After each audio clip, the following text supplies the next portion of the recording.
రండి, ఈ సమయంలో దేవుని యొక్క వాక్యాన్ని చూసినట్లయితే ఆరాధనలోకి మనం వ్యక్తిగతంగా ప్రభువుని ఆరాధించక మునుపు కొన్ని నిమిషాలు ప్రభువుని మహింపరచక మునుపు కొన్ని మాటలు మనం లేఖన భాగాన్ని జ్ఞాపకం చేసుకుంటూ వద్దాం. ప్రకటన గ్రంథము 4వ అధ్యాయం మొదటి వచనం. ఇప్పటికే ప్రకటన గ్రంథం 4వ అధ్యాయం ప్రకటన గ్రంథం 4వ అధ్యాయం మొదటి వచనం ఇప్పటికే చాలా కోణాల్లో మనం ధ్యానించుకుంటూ వచ్చాం. ఇప్పటికే మనం చూసినట్లయితే ప్రకటన గ్రంథంలో చూసినట్లయితే చాలా విషయాలు మనం ధ్యానించుకుంటూ వచ్చాం. కానీ గత వారం నుండి మనం ఒక క్రొత్త కోణంలో ధ్యానించబడుతుంది. ఏంటది అంటే అది ఇంట్రొడక్షన్కే చాలా టైం పట్టింది లాస్ట్ సండే ఆరాధనకి. ఎందుకంటే ప్రియులారా, 4వ అధ్యాయం మొదటి వచనం ఏంటంటే సంఘం ఎత్తబడింది. 4వ అధ్యాయం మొదటి వచనం అంటే ఏంటి? సంఘము ఎత్తబడుట. దీనికి చాలా ఆధారాలు కూడా ఉన్నాయి. సంఘము ఎత్తబడుట. కాబట్టి ఇక్కడ నేను మొదటి స్వరం వంటి స్వరం విన్నానని యోహాను అంటున్నాడు. అదే రీతిలో అపోస్తలుడైన పౌలు తెస్సలోనికీయులకు రాసిన మొదటి పత్రిక 4వ అధ్యాయం 15 నుండి 17 వచనాల్లో చూసినట్లయితే కడబోరం మ్రోగంగానే మనమందరం కనురెప్పపాటుని మార్పు చెంది ఇంకా మొదట మృతులైన వారు లేపబడతారు, ఆ మీదట సజీవమై నిల్చుండి మనము ఆకాశ మండలం మీద కొనుక్కోబడతాము, సదాకాలం ప్రభుతో కూడా ఉంటాను. కానీ ప్రభు యొక్క వాక్యాన్ని మనం చూస్తూ వచ్చాం. అయితే ఇక్కడ గమనించాల్సిన కోణం ఏంటంటే ప్రియులారా, యోహాను ఎలాగైతే స్వరాన్ని విన్నాడో సంఘము కూడా, అంటే సార్వత్రిక సంఘం అంతా కూడా దేవుని యొక్క స్వరం, ఆ బోర శబ్దాన్ని వింటది. ఆ బోర శబ్దాన్ని సంఘం విన్నప్పుడు, సార్వత్రిక సంఘం అంటే ఎవరు? ప్రభు యొక్క స్వరక్తం ద్వారా కడగబడినటువంటి సార్వత్రిక సంఘము దేవుని యొక్క బోర ద్వారా శబ్దంని విన్నప్పుడు ఈ ప్రకటన గ్రంథం 4వ అధ్యాయం మొదటి వచనం ఏమని రాయబడుతూ వచ్చింది? ఇక్కడికి ఎక్కి రమ్ము, ఇక మీదట జరగవలసి మీకు చూపిస్తానన్నాడు. అంటే సంఘం ఎత్తబడేదానికి అక్కడ సూచన కూడా ఉంది. సంఘం ఏమవుతుంది? ఎత్తబడుతుంది. అంటే ఈ భూమి మీద ఉండే సంఘం ఎత్తబడిన తర్వాత సంఘం ఏం చేస్తుంది అన్నది 4వ వచనం నుండి 5వ వచనం వరకు, 4వ అధ్యాయం నుండి 5వ అధ్యాయం వరకు ఈ 2 అధ్యాయాల్లో సంఘం చేసే పనులు చాలా ఉన్నాయి. అంటే మనం పరలోకానికి వెళ్ళిన తర్వాత, ప్రభు దగ్గరికి వెళ్ళిన తర్వాత, లేదా దేవుని రాజ్యానికి వెళ్ళిన తర్వాత మనం ఏం చేస్తామన్న విషయాలు చాలా 4వ అధ్యాయం 5వ అధ్యాయం మనం చదివితే మనం ఏం చేయబోతున్నామో ఒక రోజు దేవుని దగ్గరికి వెళ్ళినప్పుడు అన్నది మనకు తెలుస్తుంది. అయితే ఇక్కడ గమనించాల్సింది ఏంటి? మీరు గమనించండి, ఒక మర్మం మీకు చెప్పేస్తున్నా. ఎవరో లైట్ వేస్తున్నారు, అది అట్లాంటి మందిరం వేయకూడదమ్మా. కాబట్టి ఒక మర్మం చెప్తున్నా ఈరోజు, గొప్ప మర్మం. మీరు ఎప్పుడైనా అనుకుంటారు పరలోకానికి వెళ్తే ఏం చేయాలని. 4వ అధ్యాయం 5వ అధ్యాయం చదవండి, మీరు పరలోకానికి వెళ్తే ఏం చేస్తారు అనేది ఇక్కడ కనపడింది. ఎంత మించి మీకు స్పష్టంగా చెప్పాలంటే ఎవరు చెప్తారు లేదు నాకు తెలియదు. పరలోకానికి వెళ్ళిన తర్వాత మీరు ఏం చేస్తారన్నది ప్రకటన గ్రంథం 4వ అధ్యాయం 2వ వచనం కానించి ప్రకటన గ్రంథం 5వ అధ్యాయం చివరి వచ్చిన వరకు కూడా మీరు జాగ్రత్తగా ఇంటికి వెళ్ళిన తర్వాత మనసు పెట్టి కూర మీద, పనుల మీద, వీటి మీద ఆలోచన పెట్టకుండా శ్రద్ధగా వాక్యం చదివితే పరలోకానికి మీరు వెళ్ళిన తర్వాత ఏం చేస్తారో బైబిల్ చెప్తుంది. అయితే స్టాండ్ లేదా? సరే, వచ్చిందా? కాబట్టి అయితే మనమే వెళ్ళిన తర్వాత ఏం చేస్తాం అనేది ఇక్కడ ఉంది. సంఘం ఎత్తబడుతుంది, పరలోకానికి వెళ్ళిన తర్వాత మనం ఏం చేస్తాం అనేది 2 అధ్యాయాలు స్పష్టంగా ఉంది. తర్వాత 6వ అధ్యాయం కానించి దరిదాపు 17వ అధ్యాయం వరకు కూడా సంఘం చరిత్ర లేదు. అక్కడ సంఘముల గురించిన ప్రస్తావన రాదు నాకు తెలిసి. ఎందుకు రాదంటే సంఘం ఎత్తబడిపోయింది, దేవుని సన్నిధిలో దేవుని మహిమార్థమే ఉంది, లేదా పెండ్లి విందులో ఉండా, దేవుని దగ్గర ఉండా, దేవుని ఆరాధిస్తూ ఉండా. భూమి మీద ఏం జరుగుతుందంటే భయంకరమైన 7 ఏళ్ళు తీర్పు కాలం ఆరంభించబడింది. నాకు తెలిసి ప్రకటన గ్రంథం 6వ అధ్యాయం కాడి నుంచి 17వ అధ్యాయం వరకు 7 ఏళ్ళు శ్రమల కాలం గురించి స్పష్టంగా రాయబడుతూ వచ్చింది. ఏ కాలం అండి? 7 ఏళ్ళు శ్రమల కాలం భూమి మీద ఉంటే మరి క్రైస్తవులైన మనకేముంది? సార్వత్రిక సంఘానికి ఏముంది? ఎన్ని మాటలు చెప్పినా మనకు గుర్తుంటేనే కదా. అంటే మీరు అట్లా మర్చిపోతే రేపు దేవుని రాజ్యానికి వెళ్ళిన తర్వాత ఏం చేస్తామో అర్థం చేసుకోండి. చాలా పర్యాలు చెప్పాను. 7 ఏళ్ళు భూమి మీద శ్రమల కాలం ఉన్నప్పుడు 7 ఏళ్ళు ప్రేమావింది ఉంటుంది మనకి. ఎక్కడుంటుందండి ప్రేమావింది? ఎక్కడుంటుంది అన్న? ఏముంటుంది అలా? పరలోకంలో, అంటే దేవుని యొక్క రాజ్యంలో పెండ్లి కుమారుని అంటే ఒక రాజు తన కుమారుని పెండ్లి కొరకు సిద్ధపరిచిన విందు ఏదైతే ఉందో ఆ విందులోకి, ఆ పెండ్లి విందులోకి, అంటే 7 ఏండ్లు ప్రేమా విందులోకి మనం ప్రవేశిస్తాం. మరి 7 ఏండ్లు మనం ప్రేమా విందులో ఉంటే మరి కింద ఏం చేస్తారు? 7 ఏండ్లు శ్రమల కాలం. అంటే సంఘం ఎత్తబడిన తర్వాత 7 ఏండ్లు ప్రేమా విందు ఉంది మనకి, 7 ఏండ్లు భూమి మీద శ్రమల కాలం. ఈ శ్రమల కాలం తర్వాత చాలా చరిత్రలో చెప్పాలంటే కూడా ఇవన్నీ కూడా చాలా టైం పట్టింది. మళ్ళా మనం ప్రభువుతో పాటు కలిగి యేసు ప్రభు వారితో పాటు పరిశుద్ధులు, మేకాయలు, దోత పరిశుద్ధులు కలిసి ఒలివల కొండ మీద కాలు పెడతారు. సాతానుతో యుద్ధం చేయబడుతుంది, సాతాన్ని ఓడిస్తున్నాము, 1000 ఏళ్ళు బంధించబడినటువంటి స్థితి కూడా వస్తుంది. ఈ చరిత్ర అంతా వెళ్ళాలంటే ఇది ప్రకటన గ్రంథం మొదటి 7 సంఘాల గురించి తెలుసుకుంటేనే ఆ చరిత్ర అర్థమైంది. అందుకే ఆ సంఘముల గురించి దరిదాపు సంవత్సరంన్నర ధ్యానించాం. దానికోవచ్చు ఈడేంద్ర పట్టుకున్నదే చెబుతున్నాడు అని. కాదు, అసలైన ప్రాంతానికి వెళ్ళాలని దేవుడు బయలుపరిచిన కోణాలు అవన్నీ కూడా నాకు చాలా మంది ఫోన్ చేస్తూ వచ్చారు. గొప్పలు కాదు కానీ చాలా మంది చెబుతూ వచ్చారు. రాకడ గురించి ధ్యానించేవాడు కూడా, దాసు అసలు నీకు ఎట్లా వచ్చినాయి ఈ తలంపులు?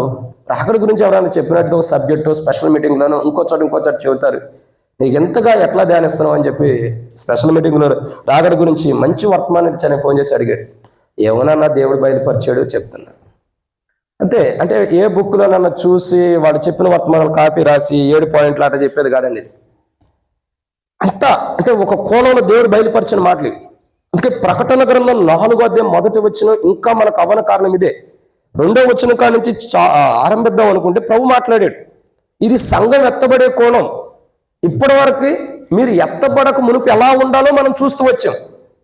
అర్థమవుతుందండి? అదిగో పరలోకానికి వెళ్ళాలని నువ్వు ఎలా ఉండాలి, తర్వాత ఇక్కడికి ఎక్కిరమ్ము నువ్వు ఎక్కి వెళ్ళాలంటే ఎలా ఉండాలి అంటే ఇవన్నీ దేని గురించి చూస్తూ వచ్చాం?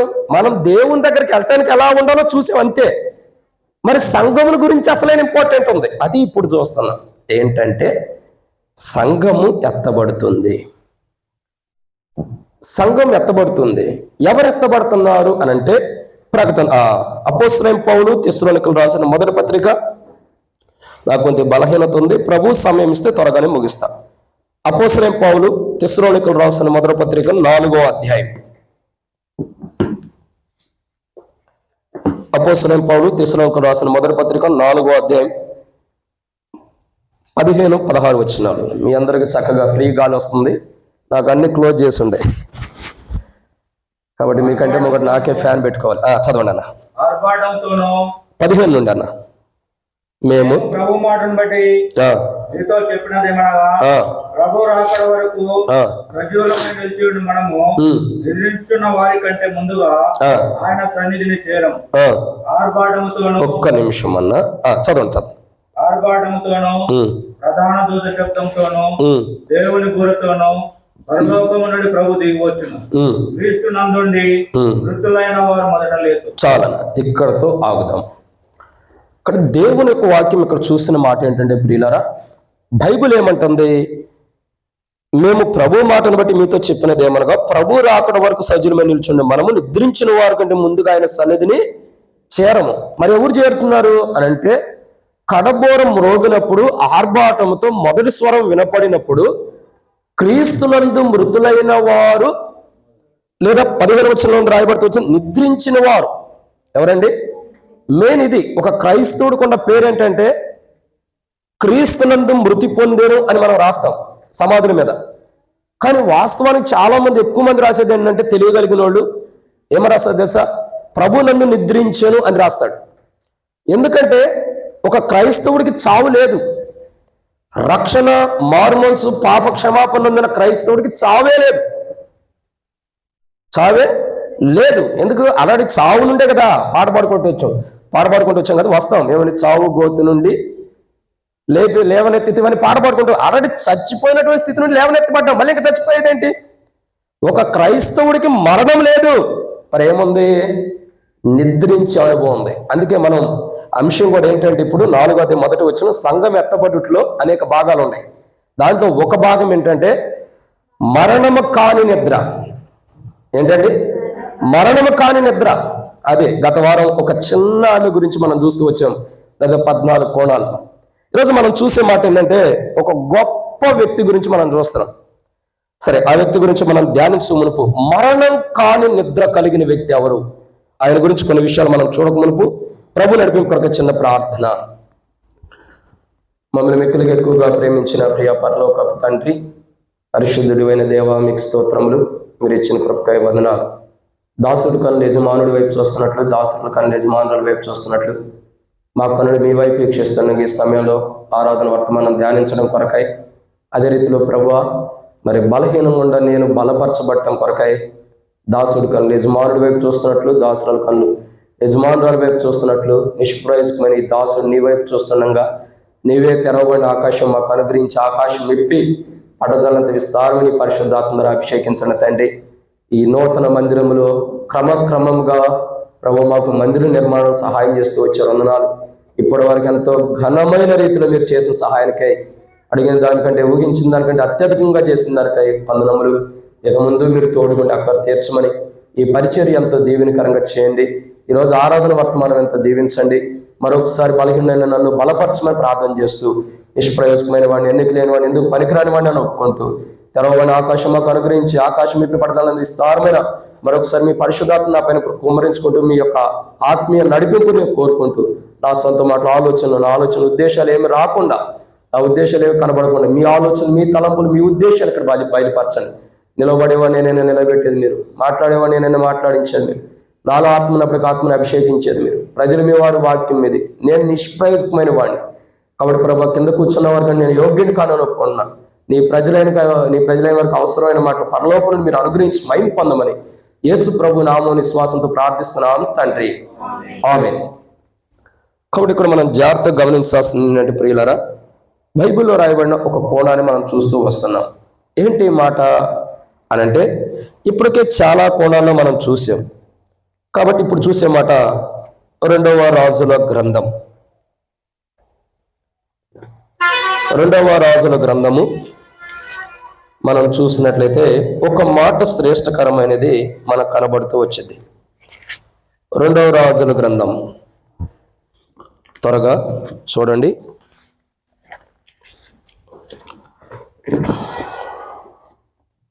2వ రాజుల గ్రంథం 13వ అధ్యాయం.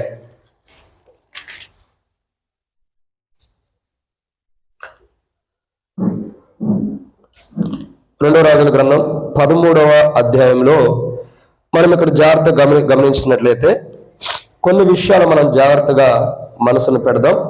దీంట్లో మనం చదివినట్లయితే ఒక మాట చూడండి, 6వ వచనం చదవండి. అయినను ఇశ్రాయేలు వారు పాపము చేయుటకు కారకుడవు యరొబాము కుటుంబీకులు చేసిన పాపములను వారు విడవక వాటిని అనుసరించుచు వచ్చిరి. మరియు ఆ దేవతా సంఘమును ఇంకొక వచనం అన్న చాలా ఇంకో వచనం 21వ వచనం కూడా, కొందరు ఆ శవమును పాతిపెట్టుచు సైన్యమునకు భయపడి ఆ శవమును ఎలీషా యొక్క సమాధిలో ఉంచగా నింపిన ఆ శవము ఎలీషా శైల్యమునకు తగిలినప్పుడు అది తిరిగి బ్రతికి కాళ్ళు మోపి నిలిచెను. మరణము కాని నిద్ర కలిగిన రెండో వ్యక్తి ఎవరో తెలుసా? అంటే క్రైస్తవులకు మనకు అర్థం కావాలని వర్తమానం ధ్యానిస్తున్నాం. రెండో వ్యక్తి ఎవరంటే ఎలీషా. ఎవరు? ఎలీషా మరణము కాని నిద్రలో ఉన్నాడు.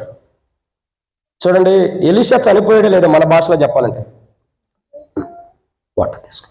కొన్ని మన భాషలో చెప్తే ఎలీషా చనిపోయాడా బ్రతుకున్నాడా? చెప్పండి, మన భాషలో చెప్పండి. ఎలీషా బ్రతుకున్నాడా చనిపోయాడా?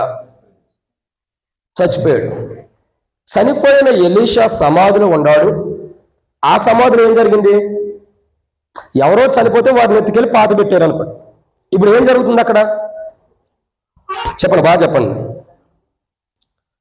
ఏం జరుగుతుంది?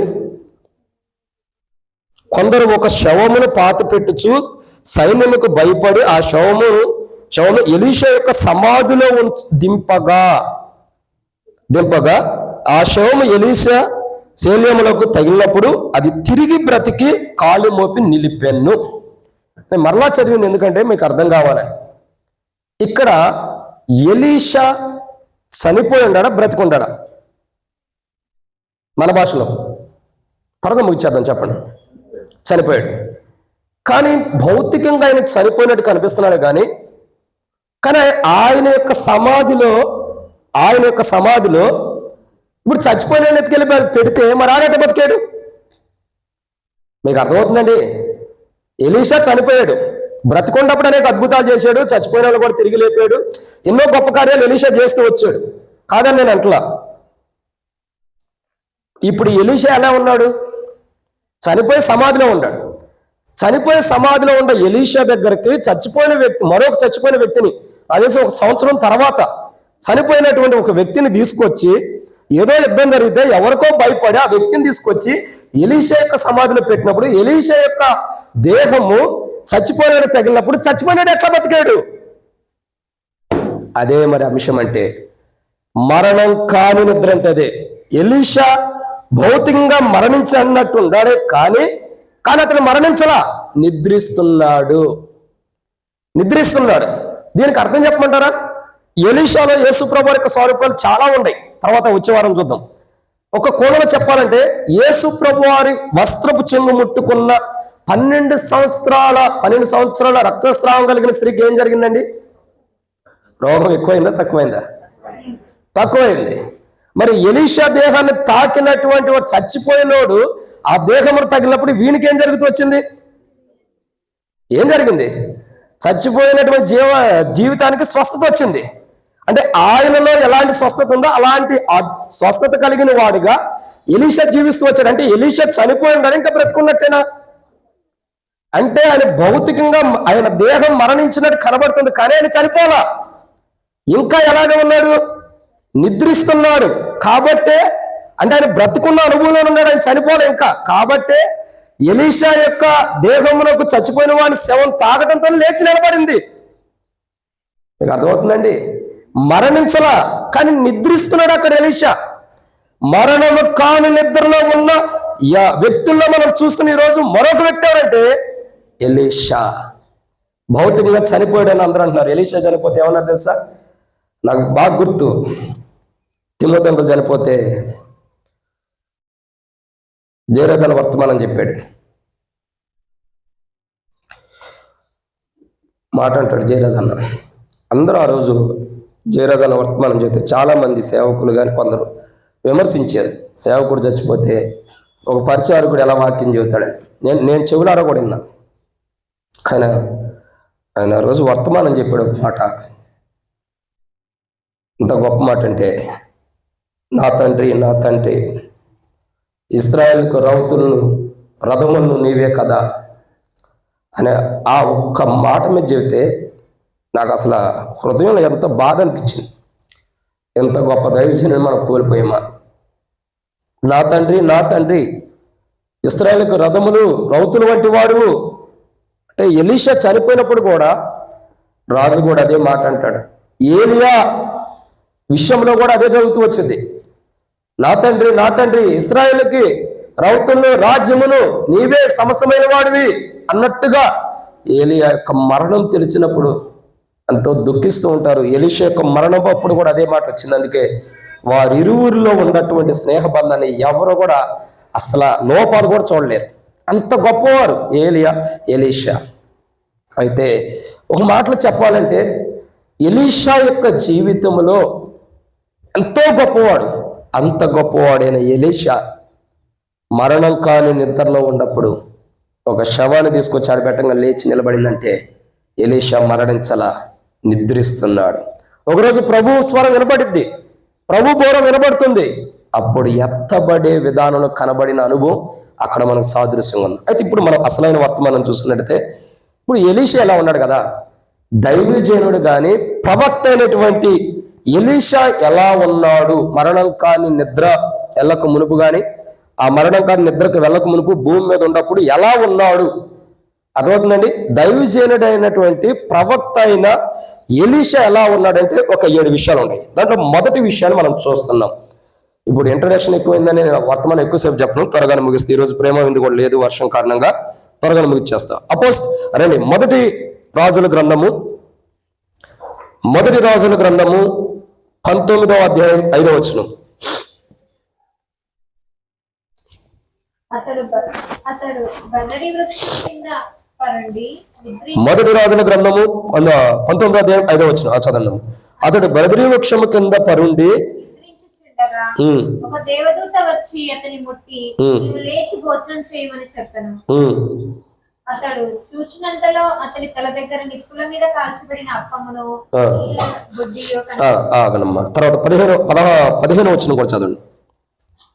అప్పుడు యెహోవా అతనికి సెలవిచ్చినదేమనగా, నీవు మరలి అరణ్య మార్గమున దమస్కునకు పోయి దానిలో ప్రవేశించి సిరియా దేశం మీద అజహేలునకు పట్టాభిషేకం చేయుము. ఇశ్రాయేలు వారి మీద నింసి కుమారుడైన యెహోవాకు పట్టాభిషేకం చేయుము. నీకు మాగా ప్రవక్త అయి ఉండుటకు అబేల్మే హోలీ వాడైన షాపాత్ కుమారుడైన ఎలీషాకు అభిషేకం చేయుము. జానాను కాబట్టి గట్టి చదివాడు. ఇక సిస్టర్స్ అయితే దాన్ని ఎన్ని వంకరలు తిప్పుకొచ్చేవాళ్ళు కదా. సరే అమ్మా, మిమ్మల్ని తప్పుగానందుకు ఏమనుకోకండి, మీరు మంచివాళ్ళు. కాబట్టి ఇక్కడ ఒక మాట చూస్తున్నాం. ఎలీషా దైవజనుడు ప్రవక్త అయిన ఎలీషా ఎలా ఉన్నాడు, మరణము కాని నిద్ర కలకమునిపి ఎలా ఉన్నాడంటే, మొదటిగా ఎలా ఉన్నాడండి, దేవుని కొరకై అభిషేకించబడ్డాడు. ఏం చేయబడ్డాడు? దేవుని కొరకై అభిషేకించబడ్డాడు. ఇక్కడ చూస్తున్నాం కదా, దేవుడే స్పష్టంగా చెబుతున్నాడు.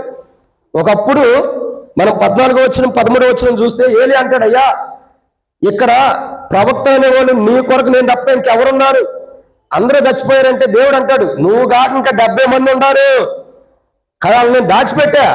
సరే, వాళ్ళ సంగతి తర్వాత. ఇప్పుడు చెప్పేది ఏంటి, నువ్వు ఒక్కడివే, నీ తర్వాత ఎవరు లేరు అనుకున్నావు కాబట్టి నువ్వు వెళ్ళి ఎలీషాని అభిషేకించు. ఎందుకు? అతడు నీ తర్వాత ప్రవక్త ఉండాలి, ప్రజలకి అతడు నీ తర్వాత దైవజనుడిగా ఉండాలని తెలియపరిచినప్పుడు, ఇప్పుడు ఎలీషా యొక్క జీవితం, దైవజనుడును ప్రవక్తను అయినటువంటి ఎలీషా ఎలా ఉన్నాడంటే, మరణం కాని నిద్రకి ఎల్లక మునుపు మొదటిగా ఎలా ఉన్నాడండి, దేవుని కొరకై అభిషేకించబడిన వాడు.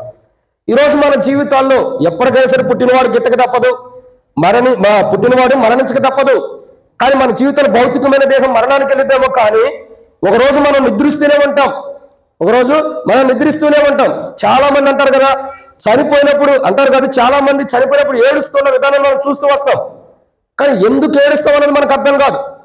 కానీ ఒక కోణంలో ఏంటంటే, నిజంగా చెప్పాలి ఏంటంటే, ఈ దేహంలో నుండి దేవుడు పరిశుద్ధపరిచి దేవుడు అభిషేకించినటువంటి ఆత్మ దేవుని దగ్గరికి వెళ్ళటానికి కొంత నిద్రిస్తున్నప్పుడు, కొంత విశ్రాంతిలో ఉన్నప్పుడు మనం అందరం ఏడుస్తాం. కానీ ఒక విషయం సత్యం ఏంటో తెలుసా, మరణం కాని నిద్రలోకి మనం వెళ్తున్నాం. ఎందుకంటే మనం అభిషేకించబడ్డాం కాబట్టి. దేవుని దగ్గరికి వెళ్తానికి కొంత సమయం మనకు ఉంది, దేవుని ఆరాధించడానికి, దేవుని స్తుతించడానికి, సంఘంగా ఎత్తబడటం కొంత సమయం ఉంది. కాబట్టి మరణం కాని నిద్రలోకి మనం వెళ్ళినా ఎందుకు మనం కొంత సమయం ఉంటున్నామంటే, ఇదే దేవుని ఆరాధించడానికి టైం ఉంది. కానీ అసలు ఆ వ్యక్తి ఎలా ఉంటువాడంటే అభిషేకించబడిన వాడు. ఈరోజు మనం దేవుని సన్నిధికి వచ్చాం, అందరూ సజీవులుగా ఉన్నాం. నేను మరణంకి వెళ్ళామని కదా నేను అంటాను. ఒకప్పుడు మరణం నుండి చావుపోతున్నట్టు దేవుడు లేపాడు. కానీ ఈరోజు మన జీవితాలు ఎలా ఉండేయండి? ఈరోజు మనం ఎలా ఉన్నామంటే, దేవుని ద్వారా అభిషేకించబడ్డాం. అంటే దైవజనుడును ప్రవక్తను అయినటువంటి ఎలీషా ఎలా ఉన్నాడో అలాంటి అనుభవం యేసు ప్రభువు తన కల్వరి శిలువ ద్వారా మనలో అనుభవం తీసుకొచ్చాడు. ఇప్పుడు నేను చెప్పగలుగుతా, నేను మరణించిన, భౌతికంగా దేహం మరణించింది అనుకోవచ్చు, కానీ మరణం కాని నిద్రలోకి వెళ్తా ఆ ధైర్యం నాకు ఉంది. ఎందుకు తెలుసా?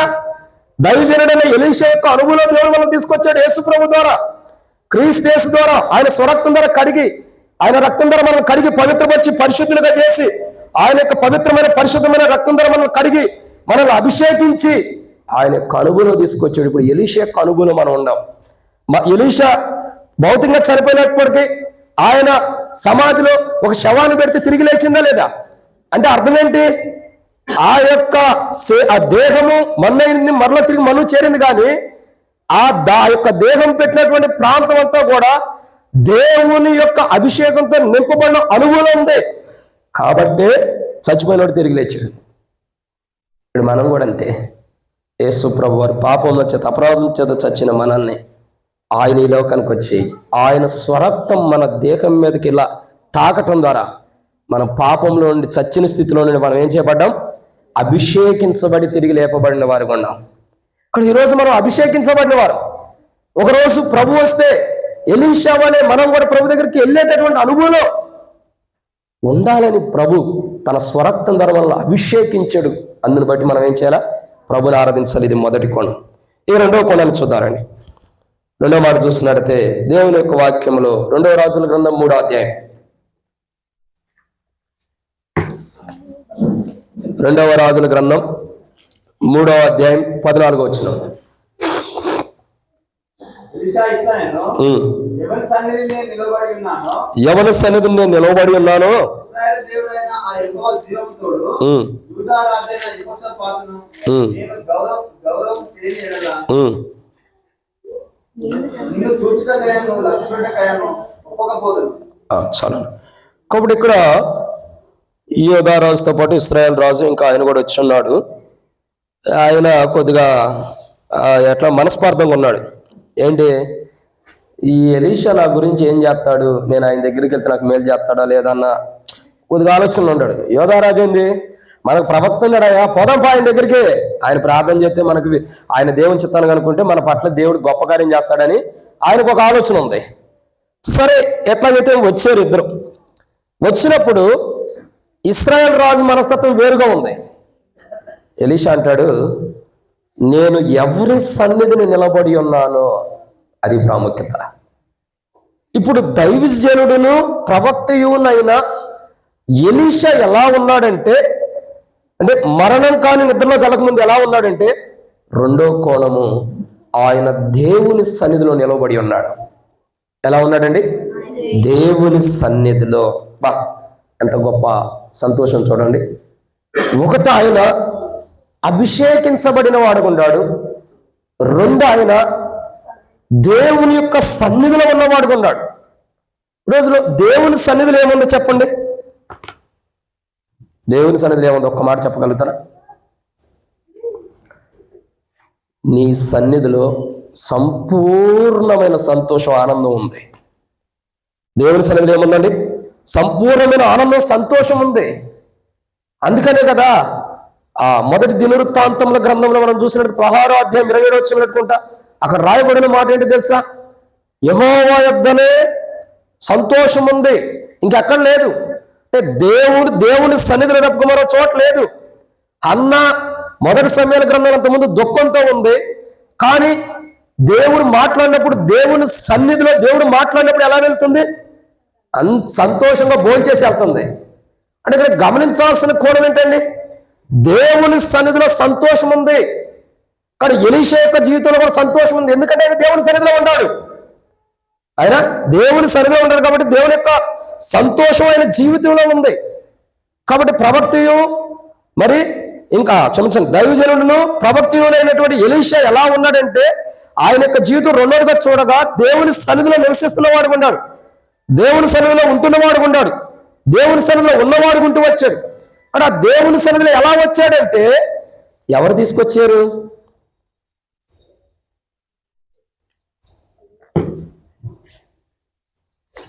ఎవరు తీసుకొచ్చారు? దేవుడే. ఎవరి ద్వారా తీసుకొచ్చాడు? ఎవరి ద్వారా? ఏలియా ద్వారా. మీకు మరలా చెప్పాలి, ఎవరు తీసుకొచ్చారు, ఎవరు వచ్చేదాన్ని చేశారంటే దేవుడే. ఎవరి ద్వారా తీసుకొచ్చాడంటే ఏలియా ద్వారా. ఏలియా మీద ఉన్న దుప్పటి ఎలీషా మీద వేయటం ద్వారానేగా ఏలియా దగ్గరికి ఎలీషా వచ్చి, నాయన తండ్రి, నేను వెళ్ళి నా తల్లిదండ్రులు ముద్దు పెట్టుకుని వస్తాను. అందుకు ఎలీషా ప్రవక్తగా ఎంచడానికి ఇది ఒక కారణమైంది. కానీ యేసు ప్రభు వారిని వెంబడించే వ్యక్తుల్లో ఒక వ్యక్తి అంటాడు, నువ్వు నన్ను వెంబడించమంటే మొదట నేను పోయిన నా యొక్క తండ్రి ఎవరో చచ్చిపోయిన వాడు పాత పెట్టుకుని వస్తానన్నాడు. ఇది పాత పెట్టుకునే సమయం కాదు, మృతులు తమ మృతులు పాత పెట్టుకుంటారు, నువ్వు నన్ను వెంబడించు, నువ్వు నన్ను వెంబడించు. కానీ ఎలీషా మృతమైన జీవితం అక్కడ తీరా, ఆ తల్లిదండ్రులు ముద్దు పెట్టుకొస్తాయి. ఎన్ని దినాలు నన్ను పెంచి పోషించారు, అందుకు కృతజ్ఞతగా ముద్దు పెట్టుకుని నేను వచ్చేస్తా. ఎందుకంటే అసలు దేవుడు నన్ను ఇందుకోసమే తల్లిదండ్రుల గర్భంలో జన్మింపజేశాడేమో, ఇక నుండి నేను దేవుని సన్నిధిలో ఉన్నాను కాబట్టి ఇక నా తండ్రి ఇంటికి తిరిగి వెళ్తానో లేదో, కాబట్టి నాకు ఇంత సమయం ఇచ్చి, ఇంత ఆయుష్ ఆరోగ్యం ఇచ్చిన నా తల్లిదండ్రుల్ని ముద్దు పెట్టుకుని వస్తానని చెప్పని ఏమన్నాడు? ఏలియాని అడుగుతాడు, నీకు నిర్బంధమే లేదు, నువ్వు వెళ్ళు, నీ ఇష్టం వచ్చిన చేసుకురా, వెళ్తాడు, చక్కగా చేస్తాడు, వస్తాడు, ఇక వధిస్తారు, చాలా చాలా జరుగుతూ వచ్చి అక్కడ విందు కూడా. ఇక్కడ చెప్పాలన్న రెండో కోణం ఏంటంటే దేవుని సన్నిధిలోకి దేవుడు నడిపించాలన్న ఆలోచనతో ఏలియా ద్వారా దేవుడు నడిపించాడు. ఈరోజు మనం దేవుని సన్నిధికి దైవజనులను ప్రవక్తయులైనటువంటి ఎలీషా లాగా మనం ఉన్నాం. ఎందుకంటే మనం నడిపించబడ్డాం దేవుని సన్నిధిలోకి. ఒకప్పుడు ఎలీషా ఏం చేస్తున్నాడు? ఒకప్పుడు అండి 7 అరకలు పెట్టి ఒకేసారి 7 అరకల ద్వారా ఏం చేస్తున్నారు? పొలం దున్నుతున్నారంట అక్కడ. ఈయన 7వ అరక దగ్గర ఉంటాడు. ఆయన 7వ అరక దగ్గర ఉంటారు, పొలం దున్నుతున్నారు. అంటే వ్యవసాయం ఉన్నటువంటి స్థితిలో ఉన్న వ్యక్తిని పిలిచాడు. నువ్వు అక్కడ కాదు ఉంటావు, నువ్వు వచ్చేయి అని చెప్పి పిలిచాడు. ఒకప్పుడు మనం కూడా లోకంలో పాపంలో జీవిస్తూ ఉన్న వారమే. అంటే అక్కడ ఎలీషా పాపలు ఉండడానికి కాదండి, అర్థం కావడానికి చెప్తూ వస్తున్నాం. కానీ పాపంలో లోకానుసారంగా జీవిస్తున్న మనల్ని దేవుడు తన సువార్తనే దుప్పట మనం ఏదేసి, తన వాక్యం అనే దుప్పట మనం ఏదేసి, తన లేఖన భాగాలనే దుప్పట మనం ఏదేసి, తన యొక్క పరిశుద్ధమైన మాటలనే దుప్పట మనం ఏదేసి, తన యొక్క పవిత్రమైన మాటలనే దుప్పట మనం ఏదేసి దేవుని సన్నిధికి రావడానికి కూడా మనసప్పని మనల్ని హృదయంలో ప్రేరేపించి దేవుని సన్నిధి తీసుకొచ్చాడంటే అది దేవుని యొక్క గొప్ప కార్యము. అవునా కాదండి? ఆ దేవుని సన్నిధికి వచ్చిన తర్వాత రక్షించబడ్డాం. ఆ దేవుని సన్నిధికి వచ్చిన తర్వాత మార్మోసు, బాప్తిసం, పాపక్షేపం ఒకటి కంటిన్యూగా వచ్చేసిన ఈ రోజు దేవుని రాజ్యానికి అంటాను కూడా నువ్వు సిద్ధంగా ఉన్నావు. మరణం కాని నిద్ర కూడా నీకు దేవుడిని సిద్ధపరిచాడు. What a wonderful! దేవుడు ఎంత గొప్పవాడు, ఎంత గొప్పవాడో చూడండి. దేవుడు ఎంత అద్భుతకరుడు! ఎక్కడున్న వ్యక్తిని ఎక్కడ తీసుకొచ్చాడు దేవుడు. అదే పొలం దున్నుకుంటూ ఎలీషా ఉన్నట్టయితే ఎలీషా చనిపోయిన తర్వాత సమాధిలో పెడితే ఒకళ్ళు లేచేవాడా? కాదు, ఎలీషా మార్చబడ్డాడు, దేవుని సన్నిధికి తీసుకురాబడ్డాడు. ఈరోజు మనం కూడా ప్రవక్త మరియు దైవజనుడు ప్రవక్తమైనటువంటి ఎలీషా లాంటి అనుభవం దేవుడు తీసుకొచ్చి దేవుని సన్నిధికి మన మీద కూడా ఆయన మీద దుప్పడబడింది. మన మీద సువార్త అనే వాక్యము, బైబిల్లో మాటలు, లేదా ఎవరైనా దేవుని వాక్యాలు చెప్పినప్పుడు, లేదా ఇట్లా దేవుని మందిరం వెళ్ళేటప్పుడు మందిరంలో రాసిన వాక్యాలను బట్టి, లేదా ఏదో ఎంటర్ శబ్దాల ద్వారానో ఏదో దైవజనుడు మాట్లాడినప్పుడు మన జీవితాలు మార్చబడి ఆ దుప్పడ మన మీద పడింది. ఈరోజు దేవుని సన్నిధికి వచ్చాం. దాన్ని బట్టి దేవుని ఏం చేయాలా? మీరు ఆరాధించబడి నేనైతే ఆరాధిస్తా. నాకు అంత సంతోషంగా ఉంది. ఆ దుప్పట దేవుడు వేసేసేసాడు. ఎంత ఘనమైన వాడు! అలా దుప్పటేసి దేవుని సన్నిధి తీసుకొచ్చాడు. ఆయన ఆ దుప్పటే ఎలీషాని రెక్కలతో కాపాడిన అనుభవంలోకి వచ్చింది. ఆయన వాక్యమే, ఆ వాక్యమైన దుప్పట మన మీద పడింది. ఈ రోజుకి ఆ వాక్యమే మనల్ని ఏం చేస్తుంది? బాధల్లో ఆదరించింది, కష్టాల్లో ఆదరిస్తుంది, దుఃఖాల్లో ఆదరిస్తుంది. ప్రతి సందర్భంలో దుప్పటి మన మీద నుంచి వెళ్ళిపోవట్ల. మనం దేవునికి దూరస్తులమైన దుప్పటి మనకు దూరం అవట్ల. వాక్యమైన దుప్పటి ఇప్పటికీ మనల్ని కాపాడుతూ వస్తుంది, దేవుని సన్నిధికి నడిపిస్తూ వస్తుంది. దాన్ని బట్టి మనం దేవుని ఏం చేయాలా? ఘనమైన రీతిలో ఆరాధించాలి, మామూలుగా కూడా కాదు. ఇది ఎన్నో మాట? 2. 3వ విషయాన్ని చూద్దానండి. 3వ మాట చూసినట్టే 2వ రాజుల గ్రంథం 3వ అధ్యాయం 14వ వచనం. 2వ రాజుల గ్రంథం 3వ అధ్యాయం 14వ వచనం. ఎవరి సన్నిధి నేను నిలబడి ఉన్నానో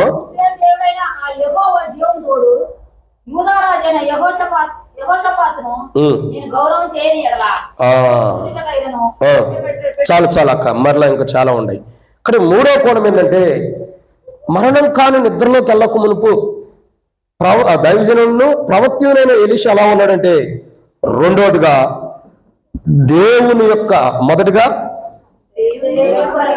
దేవుని కొరకు అభిషేకించబడ్డాడు. 2 ఆయన సన్నిధిలోకి దుప్పడ వేయబడి తీసుకురాబడ్డాడు. 3వదిగా చూసినట్టే దేవుని యొక్క జీవం కలిగి ఉన్నాడు. ఏమంటాడు ఇక్కడ? చూడండి, దేవుని జీవం కలిగి ఉన్నాడు కాబట్టి దేవుని జీవాన్ని గురించి గుర్తు చేసుకుంటున్నాడు. దేవుని జీవం లేనాడు దేవుని జీవాన్ని గురించి ఎందుకు గుర్తు చేసుకుంటారు అంటే, దేవుల్లో ఉన్న జీవం తనలో ఉంది. దేవుని సన్నిధిలో ఉన్నాడు, దేవుని యొక్క జీవం తనలో ఉంది. అందుకంటాడు కదా, నేను ఎవరి సన్నిధి నిలబడి ఉన్నానో ఇశ్రాయేలు దేవుడైన యెహోవా జీవము తోడు. అంటే ఆయన ఎలా జీవిస్తూ వస్తున్నాడో, ఆయన జీవం ఎలా ఉందో ఆ జీవము తోడు. ఆయన జీవించేవాడు, ఆయన మరణించిన వాడు. అంటే ఆయన మృతమైన వాడు కాదు, మృతుల్లో ఉన్నవాడు కాదు. ఆయన ఎప్పటికీ జీవించేవాడు. ఆయన జీవముతో, ఆయన జీవిస్తున్న తోడు, నేను తోడు పెడుతున్నాను అన్నాడు. అంటే అర్థం ఏంటి? పాలు పెరుగు తోడు పెడతాం కదా. దేవుని యొక్క జీవము తోడు అంటే దేవుల్లో ఏ జీవం ఉందో ఆ జీవము తోడు అంటే ఇక్కడ ఎలీషా యొక్క జీవితం ఏంటంటే దేవుని యొక్క జీవము కలిగిన వాడు ఉన్నాడు. దేవుని యొక్క జీవంలో నివసిస్తున్నాడు. దేవుని యొక్క జీవము కలిగినటువంటి వాడు ఎలీషా. మరణం కాని నిద్రలోకి వెళ్ళక మునుపు దైవజనుల్లో ప్రవక్త అయిన ఎలీషా ఎలా ఉన్నాడంటే మూడో కోణం దేవుని యొక్క జీవాన్ని కలిగి ఉన్నాడు. చూడండి, మన జీవితం కూడా అభిషేకించబడ్డాం, దేవుని సన్నిధి తీసుకురాబడ్డాం, అభిషేకించబడ్డాం. మన జీవితంలో అభిషేకం ఉంది. ఇంకేముంది మన జీవితంలో అంటే దేవుని యొక్క జీవం మనలోకి ఇవ్వబడింది. ఏముందండి? దేవుని యొక్క జీవం. అందుకే దేవుని జీవం ఎలీషాలో ఉంది కాబట్టి ఎలీషా భౌతికంగా చనిపోయిన స్థితిలో ఉన్నప్పటికీ సంవత్సరం తర్వాత ఎలీషా యొక్క సమాధిలో వేరే వ్యక్తిని పెడితే ఎలీషాలో ఉన్న జీవం ఆ చచ్చిపోయినవాడికి రావటం ద్వారా ఆ చనిపోయినవాడు ఎలీషా యొక్క జీవాన్ని కలిగి ఉన్నాడు కాబట్టి తిరిగి లేచి ఉన్నాడు. అర్థమవుతుందండి? ఎంత గొప్ప అనుభవం అక్కడ చూడండి. దైవజనుడైనటువంటి ఎలీషా ఏముందండి? దేవుని యొక్క జీవం కలిగిన వాడు, తనలో క్రీస్తు యేసు యొక్క జీవం.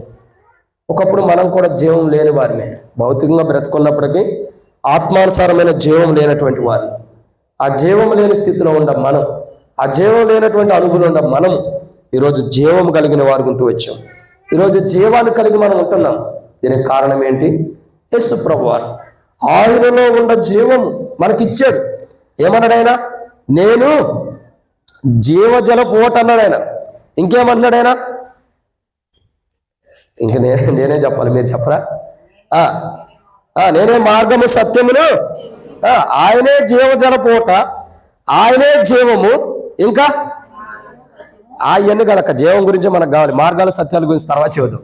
ఇంకా ఆ జీవమే అంటే ఆయనే ఏ జీవమై ఉన్నాడో, ఆయనే ఏ జీవపోటై ఉన్నాడో ఆ జీవపు పోటే మనలోకి ప్రవహింపజేసి ఎలీషాలో ఉన్న జీవము మనలోకి కూడా ఉంచి మనము మరణం కాని నిద్రలోకి వెళ్ళినా మనం చనిపోకుండా ఉండటానికి ఎలీషాలో ప్రవక్తయు దైవజనుడైనటువంటి ఎలీషాలో ఉంచిన జీవాన్ని మనలో ఉంచి ఇప్పుడు దేవుణ్ణి ఆరాధించేవారుగా దేవుడు వాళ్ళని సిద్ధపరిచాడు. దీన్ని బట్టి మనం ఏం చేయాలి? దేవుణ్ణి ఆరాధించాలి. ఇది ఎన్నో మాట? 3. ఇక 4వ విషయం చూద్దారండి. 2వ రాజుల గ్రంథం 3వ అధ్యాయం 14వ వచనం. ఎలీషా ఇట్లనెను, ఎవరి సన్నిధిని నేను నిలబడి ఉన్నాను, ఇశ్రాయేలు దేవుడైన యెహోవా జీవంతోడు యూదా రాజైన యెహోషాపాతును నేను గౌరవం చేయని ఎడల నేను చూచుటకైనను లక్ష్య పెట్టుటకైనను ఒప్పకపోదును. చాలక్క. ఇక్కడ మనం చూస్తున్న ఎన్నో మాట అనేది 4. 2వ రాజుల గ్రంథం 3వ అధ్యాయం 14వ వచనం చూసినట్లయితే మరణం కాని నిద్రకెళ్ళక మునుపు ప్రవక్తయు దైవజనులను ప్రవక్తయునైనటువంటి ఎలీషా ఎలా ఉన్నాడంటే ఇది 4వ మాట, దేవునిలో నిలబడి ఉన్నాడు. ఎలా ఉన్నాడండి? దేవునిలో నిలబడి ఉన్నాడు. అంటే తన మార్గాలు, తను నడిచే నడక తప్పటడుగులాగా లేవు. తప్పటడుగులాగా లేవు. ఒక్కొక్కసారి మనం ఎలా ఉంటామంటే, చాలాసార్లు నాకు చెప్పడం అలవాటు, చెప్తూ ఉంటా. ఇప్పుడు ఏదైనా మార్గాన్ని వెళ్తాం, వెళ్ళేటప్పుడు ఇప్పుడు ఒక సపోజ్ చెప్పాలంటే, ఇక్కడే మనకు ఒక రోడ్డు పడింది అనుకోండి, పెద్ద రోడ్డు, మధ్యలో డివైడర్ ఉండి అటుపక్క రోడ్డు ఇటుపక్క రోడ్డు పడింది అనుకోండి. మనం సహజంగా ఈ మందిరానికి రావాలి, కానీ ఈ మందిరాన్ని మర్చిపోయి మనం వెళ్ళిపోయాం అనుకో, కొంత దూరం మెయిన్ రోడ్డు వరకు వెళ్ళిపోయిన తర్వాత అక్కడ డివైడర్ ఉందనుకోండి. మనం వెళ్ళిపోయిన తర్వాత ఒకవేళ ఈ మందిరం అడ్రస్ తెలియకపోతే ఫోన్ చేస్తాం మళ్ళీ, అయ్యా మీ మందిరం దగ్గరకు వచ్చాం, హెబ్రోను సావాసం మెల్షాదై ప్రార్థన మందిరం, ఎక్కడుంది బ్రదర్, నేను వచ్చాను కానీ ఆ రూట్లో కనబడలేదు అంటాం. బ్రదర్ మీరు ఏ రూట్లో వచ్చారని పలాను ఆ రూట్లోనే పలానా ఉంది కదా రేకు షెడ్ ఇలా ఉందంటే, అదే నా అయితే నేను వేరేది అనుకున్నా బ్రదర్ అని చెప్పని వస్తున్నా బ్రదర్ అని. ఏం చేస్తాడైనా మళ్ళీ అదంతా తిరిగి వస్తాడా? ఇక్కడ నుండి యూటర్న్లోకి వస్తాడా?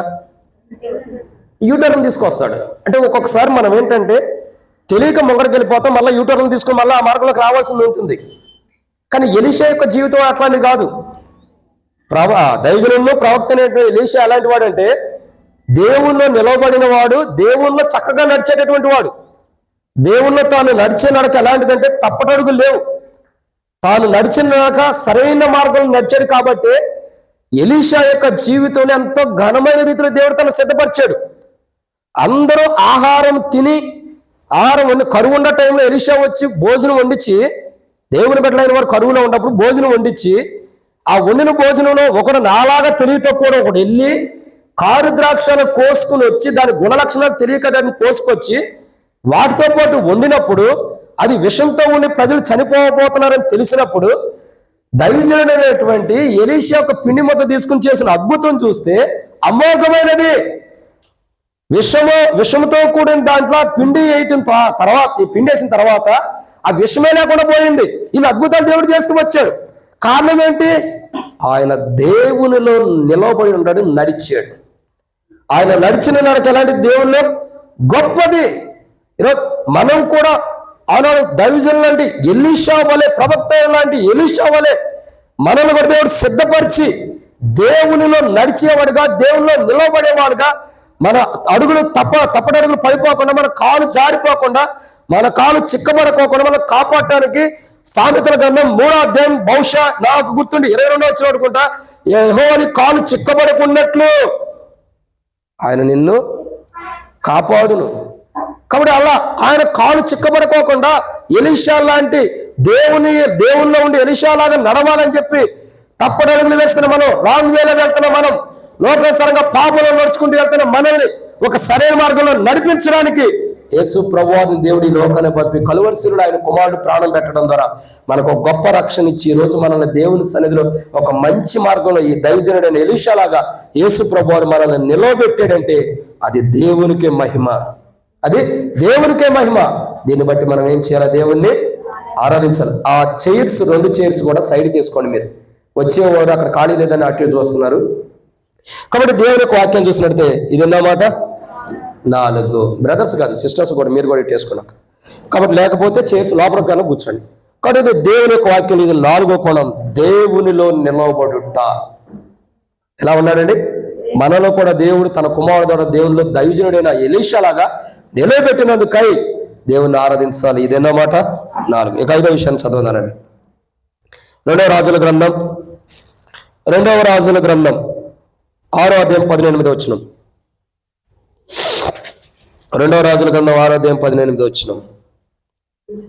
ఆ దానివారు అతన్ని సమీపించినప్పుడు ఎలీషా ఈ జనులకు అంధత్వంతో మొత్తుమని యెహోవాను వేడుకొనగా ఎలీషా చేసిన ప్రార్థన చొప్పున వారిని అంధత్వముతో అదే. ఇక్కడ ఎన్నో మాట అమ్మ? ఇది 5.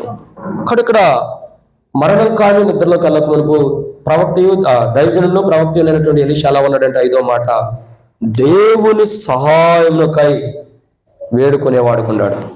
ఎలా ఉన్నాడండి? ఇక్కడ ఏం చేస్తున్నాడు ఎలీషా? 18వ వచనంలో ఆ దండువారు అతను సమీపించినప్పుడు ఎలీషా ఈ జనులు అంధత్వముతో మొత్తమని యెహోవాను వేడుకొనగా ఆయన ఎలీషా చేసిన ప్రార్థన చొప్పున వారిని అంధత్వంతో మొత్తేను.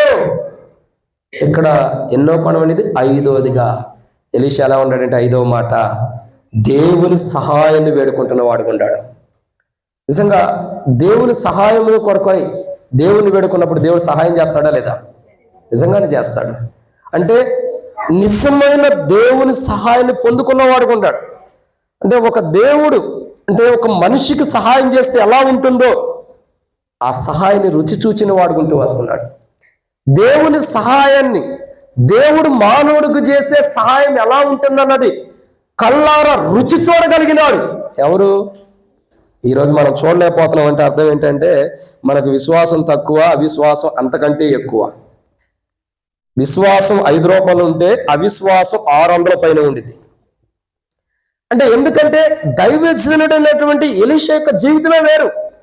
కాబట్టి అలాంటి జీవితం మనకు లేదు కాబట్టి అలాంటి జీవితంలో తీసుకురావడానికి ప్రభువైన యేసుక్రీస్తు ప్రభువారు మన కొరకై కలవరిశిలో ప్రాణం పెట్టి చనిపోయి తిరిగి లేచి నరవతారుగా ఈడకి మనలో ఈ లోకానికి వచ్చి మరణాన్ని జయించి మనకు ఆ మరణమే లేని జీవితాన్ని ఇచ్చాడు.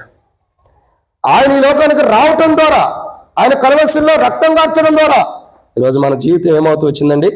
మార్చబడింది. అసలు నిజమైన దేవునితో దేవుని యొక్క సహాయాన్ని పొందగలుగుతున్నాం. నాకు తెలిసి మొట్టమొదటిగా దేవుని సహాయాన్ని పొందిన వ్యక్తి ఎవరండి బైబిల్లో? దేవుడేనా? అవ్వా. మొట్టమొదటిగా దేవుని సహాయాన్ని పొందిన వారు ఎవరు చెప్పండి? ఎల్షద్దాయి ప్రార్థన మందిరం విశ్వాసులు అందరికీ నేను అడుగుతున్నాను. అబ్రహాము. ఇంకా బ్రదర్స్గా తెలీదా? మోషే. ఇక చాలక్క, మీ కోణం అయిపోయింది, మీకు రిజర్వేషన్ ఎక్కువే.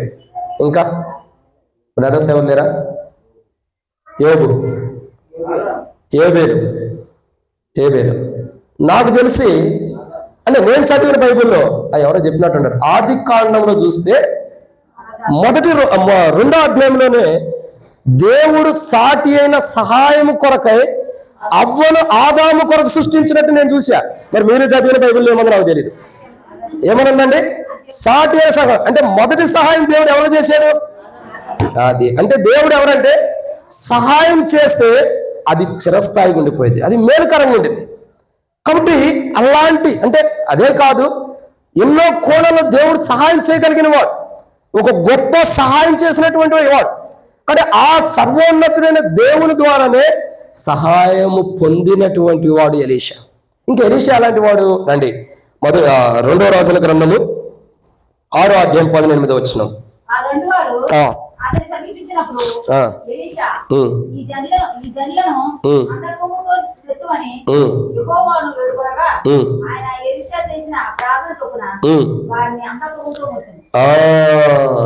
కాబట్టి ఎలీషా అలాంటి వాడంటే ఇది 6వ కోణం చూస్తున్నాం. దేవుని సన్నిధిలో ప్రార్థనా జీవితం కలిగినటువంటి వాడు. ఏం కలిగిన వాడండి? ప్రార్థనా జీవితం. చూడండి, ఈరోజు మనం దేవుని సన్నిధికి వచ్చాం, దేవుని మందిరానికి వచ్చాం. ఈరోజు ప్రార్థన నాకొచ్చు అన్నవారు చేతులు ఎత్తండి. ప్రార్థన నాకొచ్చు. ఓకే, అందరి సంగతి మీకెందుకు అక్క? అందరూ పరలోకానికి వెళ్తారా, మీరు వెళ్తారా? ఎవరో ఇది వెళ్దే, ఎవరు సొంత రక్షణాలు భయంతో వణుకుతో కాపాడుకోవాలి. ప్రార్థన అంటే ఇక వీళ్ళైనా మిగతా వాళ్ళు ప్రార్థన రాదా? ప్రార్థన వచ్చనేవాళ్ళు, ఏదైనా చిన్నదైనా పెద్దదైనా అందరూ ప్రార్థన వచ్చు అనేవాళ్ళు. అందరికి ప్రార్థన వచ్చు, ఓకే. కొందరికి రాదేమో, ఓకే. సరే, ఇక్కడ ప్రార్థన అందరూ వచ్చు, అందరం ప్రార్థన చేస్తాం, ఓకే. కానీ ప్రార్థన చేయటం కాదు, ప్రార్థన జీవితం వేరు.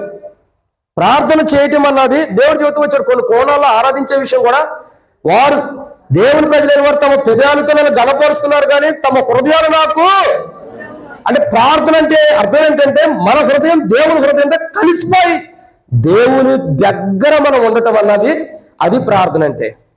అర్థమవుతుందండి? మన హృదయం దేవుని హృదయం కలిసిపోవాలి ప్రార్థన అంటే. అప్పుడు దేవుడికి ఎలా ఉంటామంటే మనం హృదయానుసారంగా ఉంటాం. మరి దావీదు రాజు అనేక కోణాలు ప్రార్థించాడు. చచ్చిపోయేంత వాడు కూడా ముసలివాడిగా చనిపోయాడు, కానీ నాలాగా వయసులో ఉన్నప్పుడు చచ్చిపోయాడు కాదు. ఎందుకని? దేవునితో తన హృదయం కలిసిపోయింది. అందుకే దేవుడు కూడా అంటాడు, దావీదు రాజు నా హృదయానుసారుడు. పర్యాయంలో దేవుడు అంటాడు, దావీదు ప్రార్థన చేసినట్టు మీరు చేయలా, నా సేవకుడైన దావీదు లాంటి జీవితం మీకు లేదు అని అనేక పర్యాలు దేవుడు కూడా దావీదు రాజు గురించే సాక్ష్యం ఇస్తున్నాడు. అంటే అక్కడ అర్థం ఏంటండి? ఒక ప్రార్థన జీవితం. ఎలీషా యొక్క జీవితంలో ఒక ప్రార్థన జీవితం ఉంది. ఒకప్పుడు మనకు అది లేదు, ఈరోజు ప్రార్థన జీవితం ఉంది. దానికి కారణం ఏంటి? యేసు ప్రభువారు. ఆయన ఎలా ప్రార్థించాలో నేర్పించాడు, ఎలా ప్రార్థన మనం ఉండాలో నేర్పించాడు, ఎలాంటి ప్రార్థనలు మనం చేయాలో, ఎలాంటి ప్రార్థన చేస్తే మనకి సమాధానం వస్తుందో ఇవన్నీ మనకు నేర్పించాడు యేసు ప్రభువారు. అంటే ఇప్పుడు మనం దేని బట్టి ఆరాధించాలంటే 6వ కోణం. మనకు ఒకప్పుడు ప్రార్థన అంటే ఏంటో తెలియదు. ఇప్పుడు ప్రార్థన గంటల తరబడి ఆపండి అనగానే చేస్తాం. అంత ప్రార్థనా జీవితాన్ని దేవుడు మనకు అనుగ్రహించినందుకు ఏం చేయాలా? ఒకప్పుడు లేదు.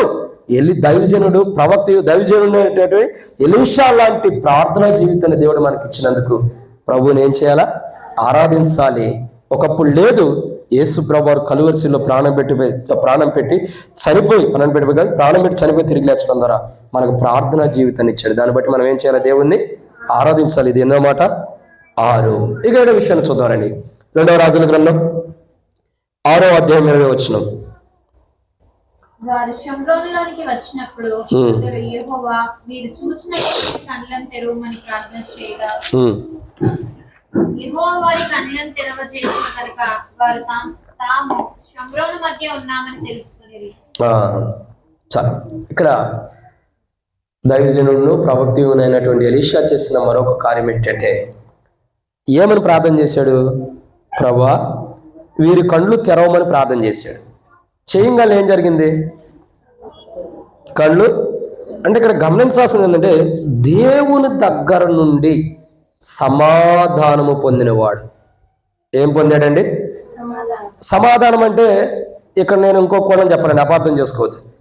ఇప్పుడు ఇద్దరు వ్యక్తులకు గొడవ జరిగితే వాళ్ళు మాట్లాడకపోతే, వాళ్ళు మాట్లాడుకోవట్లేదు, వాళ్ళ మధ్యలో సమాధానం లేదని మనం అంటాం. ఆ సమాధానం కాదు ఇక్కడ. సమాధానం అనేది ఏంటంటే జవాబు. సమాధానం అనేది అనేక కోణాలు ఉంది. అది కూడా ఒక 7 విషయాలు చెప్పొచ్చు తర్వాత. కాబట్టి సమాధానం అనేది ఏంటంటే జవాబు. సమాధానం అనేది గొడవ పడితే సమాధానం వేరు, కొట్లాడుకుంటే సమాధానం వేరు, దూరంగా ఉంటే సమాధానం వేరు, ప్రార్థన చేస్తే దేవుని దగ్గర నుంచి లేదా దేవునితో మాట్లాడినప్పుడు దేవుడిచ్చే సమాధానం వేరు. అన్ని వేరువేరుగా ఉంటాయి. అవన్నీ తర్వాత చూద్దాం. కానీ ఇక్కడ 7వ కోణం ఏంటంటే దేవుని దగ్గర నుండి సమాధానము అంటే జవాబు పొందినటువంటి వాడు. జవాబు పొందినటువంటి వాడు, ఒక మాటలో చెప్పాలంటే దానికి ప్రతిఫలం పొందినటువంటి వాడు దేవుని దగ్గర నుంచి. దేవుడిచ్చే ప్రతిఫలాన్ని పొందుకున్నటువంటి వాడు. ఇక్కడ ఒక మాటలో చెప్పాలంటే దైవజనుడు ప్రవక్త అయినటువంటి ఎలీషా ఎలాంటి వాడంటే దేవుని దగ్గర నుంచి ప్రతిఫలం పొందినటువంటి వాడు. ఒకరోజు ఈ లోకం విడవబడుతున్నాం, ఒకరోజు ఈ లోకం విడిచిన దేవుని దగ్గరికి వెళ్ళినప్పుడు యేసు ప్రభువు అంటాడు, నా తండ్రి అంట అనేక నివాస స్థలములు కలవు, నేనేళ్ళ మీతో చెబుతా, నేను వెళ్ళి మీకు స్థలం సిద్ధపరిచిన మీరుండే స్థలంలో నేను ఉండలాగన, లేదా నేనుండే స్థలంలో మీరు ఉండలాగన మరలా వచ్చి నేను మిమ్మల్ని తీసుకెళ్తాను. అంటే అర్థం ఏంటి? మీకు ఫలం ఇవ్వబోతున్నా. ఫలించేవాడు మరి అధికంగా ఫలించాలని తండ్రి ఇష్టపడతాడు. నా తండ్రి వ్యవసాయకుడు, నిజమైన ద్రాక్షావల్లి. అంటే అర్థం ఏంటి? నా తండ్రి ఫలించాలని కోరుకుంటాడు. తండ్రి దగ్గర కూడా ఫలములు ఉండి అవి మనం పొందుకోబోతున్నాం. కాబట్టి ఎలీషా యొక్క జీవితం తండ్రి దగ్గర నుంచి ప్రతిఫలం పొందుకున్నాడు. జవాబు సమాధానం. ఈరోజు మన జీవితంలో కూడా ప్రార్థన చేస్తాం, దేవుని దగ్గర సమాధానం పొందుకుంటున్నాం. ఆ పొందుకున్న సమాధానాన్ని బట్టి ఆరాధించాలి. ఈరోజు ప్రార్థన జీవితం ఉన్నదిగా కాదు, నువ్వు ప్రార్థన చేయాలని దేవుడు నీకు ఏమి ఇచ్చాడో దాన్ని బట్టి కూడా దేవుడిని ఆరాధించాలి. మనకు అది తక్కువ.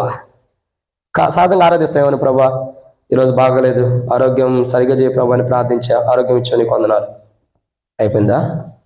అనారోగ్యం కోసం ఎన్ని రోజులు బాధపడ్డా, ఎన్ని రోజులు దుఃఖపడ్డా, ఎన్ని రోజులు ఆ బాధపడుతున్నాం, ఎన్ని రోజులు హాస్పిటల్ చుట్టూ తిరుగుతున్నాం, ఎన్ని రోజులు దుఃఖంతో ఉంటున్నాం, ఎన్ని టాబ్లెట్స్ మింగుతున్నాం, ఎన్ని రోజులు? డాక్టర్ చెబుతాడు ఇది 4 రోజులు కరెక్ట్గా నువ్వు కంటిన్యూగా కోర్సు వాడాలంటే 4 రోజులు వాడతావు. మరి దేవుణ్ణి ఎంతసేపు ఆరాధించా? ఎంతసేపు? ఒక్క క్షణం కూడా పట్టదు. ప్రభా నాకు అనారోగ్యం తీసేసే నీకు వందనాలు. 4 రోజులు నువ్వు కష్టపడిన బాధ అంతటిని కూడా ఆయన పరమనందు నుండి చూసి, అయ్యో నా బిడ్డ అనారోగ్యంతో ఉంది అని చెప్పి ఆయన కృప కలిగి దయ కలిగిన వాడే మన ఎలా కనికరించి మనల్ని స్వస్థపరిస్తే, ప్రభా నువ్వు నాకు ఆరోగ్యం ఇచ్చో నీకు వందనాలు. ఇంతేనా? ఆయన వేరు మనం వేరు ప్రియులారా. అలాంటి ఘనపరిచే కోణంలో మనం జీవించాలి. కాబట్టి ఈరోజు ఒక గొప్ప ప్రతిఫలం ప్రభు దగ్గర నుంచి పొందుకున్నాం. దానిని ప్రభువుకి ఇచ్చే విషయంలో మనం జాగ్రత్త కలిగి ఉండాలి. దేవుడు నీకు ఇచ్చిన ప్రతిఫలం గొప్పదే. ఆరోగ్యం కానీ, సమృద్ధి, ఆశీర్వాదాలు, దీవెనలు కానీ ఏవైనా యేసుక్రీస్తు ప్రభు ద్వారా దేవుడు మనకు సమృద్ధి ప్రతిఫలాన్ని ఇచ్చాడు. క్రీస్తు యేసులో మీ ప్రతి అవసరత తీర్చాడు. అది ఏదైనా సరే, whatever maybe, all or things, ఏ ఆలోచనైనా సరే, ఏ ఉద్దేశాలైనా సరే, ప్రతిదీ క్రీస్తు యేసులో తీర్చాడు. మరి ఆ ప్రభువుని మనం ఎలా ఆరాధించాలి? నువ్వు ఇచ్చో నీకు వందనాలు, అంతటితో అయిపోతుంది. అది కాదు ఆరాధన అంటే. రాత్రి నేను నిద్ర పట్ల 3 గంటల దాకా మేలుకొని ఉండా. ఇట కాదని చెప్పి స్టార్ట్ చేశా ఆరాధన. ఒక అరగంట దాకా ఆరాధన చేస్తూ వచ్చా. మధ్యలో సాతాను 2-3 సార్లు డిస్టర్బ్ చేశాడు. వాడు చేసినా కానీ ఈ ఆరాధన అయితే ఆపకూడదని చేస్తూ వచ్చేసా. చేసుకుంటూ వెళ్ళిపోతే నిద్ర పడతలా. గ్యాస్ సడన్గా ఫామ్ అయింది. ఏందో మరి ఫీవర్ వచ్చింది కదా 4 రోజుల నుంచి. ఈ జ్వరంలో యాంటీబయాటిక్ వేస్తే దానికి గ్యాస్ ట్యాబ్లెట్ వేయాలంటే నాకు తెలియదు. అది వేసుకోకుండా వేసుకున్నా, గ్యాస్ ఎక్కువైపోయింది. ఏం చేయాలి? రాత్రి 3 అయింది, తగ్గట్లా. హాస్పిటల్కి వెళ్దామా? వద్దు, దేవుడి కంటే అది గొప్పదా, ఆగుదాం, ఓర్పు పడదాం అని చెప్పి ఎట్టగో చూసుకుని ఇక కాదు, మన జీవితం బ్రతకాలన్నా చావాలన్న దేవుడే అని చెప్పి ఆరాధన స్టార్ట్ చేద్దామని ఆరాధన స్టార్ట్ చేసి, చూడు నువ్వు మరణకరమైన స్థితిలో ఉన్న ప్రియ సహోదరుడు సహోదరి, ఒక్క క్షణంలో నువ్వు చనిపోతున్నావు వల్ల ఆరాధన చేయి, నువ్వు బ్రతుకుతావు. అదే దేవుడిచ్చే జీవం. అదే అంటే దేవుణ్ణి ఘనపరిస్తే ఖచ్చితంగా సాతానుడు ఓటమి ఉండేది. అంటే మరణించదని ఎందుకు అంటున్నానంటే సాతాను నేను చంపాలనుకున్నా దేవుని గనపరిస్తే దేవుడు జీవాన్ని ఇస్తాడు. ఆయనలో జీవం ఉంది. అందుకే స్తుతులకు పాత్రుడైన స్తోత్రార్హుడు. కాబట్టి అలాంటి అనుభవం ప్రియులారా, ఒక ప్రతిఫలం దేవుడు మనకిచ్చాడు. ఆ ప్రతిఫలం, సమాధానం, జవాబు మనం చేసిన ప్రార్థనకి దేవుడు ఇచ్చిన జవాబును బట్టి దేవుని ఏం చేయాలా? ఆరాధించాలి. అట్టి ఆరాధన మనం చేసేవారు ఉండినట్లు దైవజనులు లాంటి ఎలీషా లాగా ఒకప్పుడు లేం. ఆ దుప్పటి మన మీద పడింది, వాక్యం అనే దుప్పటి మన మీద పట్టంది. ఇప్పుడు దైవజనుడని ఎలీషా లాంటి జీవితాన్ని క్రీస్తు యేసు ప్రభువు కలువరి శిలువ రక్తము కార్చడం ద్వారా మనకు అనుగ్రహించినందుకై ప్రభుని ఆరాధించేవారిగా మనం ఉండినట్లు, అలాంటి ఆరాధన మనం చేయనట్లు, ఎలీషా లాంటి జీవితాన్ని ఇచ్చినందుకై ప్రభుని ఆరాధించినట్లు ప్రభు మనకి సహాయం చేయను గాక. ఆమేన్. ఈ సమయంలో మనం నిలబడి ఆరాధనలో ప్రవేశిద్దాం. ఒకరి తర్వాత ఒకరు మార్చి ఆరాధన చేద్దాం. తర్వాత మొదట మనం నిలవబడి ఒక పాట పాడుకున్న తర్వాత ఆరాధనలోకి ప్రవేశిద్దాం.